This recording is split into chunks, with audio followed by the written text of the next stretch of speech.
তো হে আসসালামু আলাইকুম এভরিওয়ান, কেমন আছেন সবাই? আশা করি আপনারা সবাই ভালো আছেন। আর আল্লাহ তাআলার অসীম রহমতে আমি অনেক ভালো আছি। তো আজকে যেহেতু ঈদের দিন, তো আমরা সবাই সকাল সকাল উঠে যাচ্ছি নামাজের উদ্দেশ্যে। তো এখানে আমাদের ভাগিনা সহ আমরা সবাই রওনা দিয়েছি নামাজের উদ্দেশ্যে। ঈদগাহ মাঠটা যেহেতু আমাদের বাসা থেকে একটু কাছে, তো যেতেও বেশি সময় লাগে না। তো বলতে বলতে চলে এলাম ঈদগাহ মাঠে।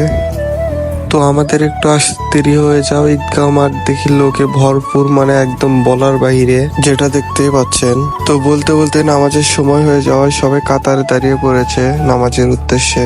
তো আমাদের এই নাজিমউদ্দিন ঝিলাদার পাড়া ঈদগাহ মাঠে বগুড়ার সকল ঈদগাহ মাঠের তুলনায় সবচেয়ে বেশি লোকজন হয়। তো নামাজ শেষে সবাই এখন বের হয়ে যাচ্ছে যে যার পারিবারিক কবরস্থানে কবর জিয়ারত করতে।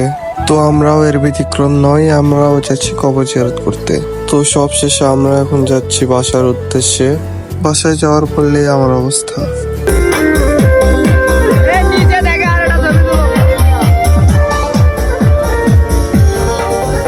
এইটা তো দেখলেন দিনের বেলায়, এবার দেখেন রাতের অবস্থা।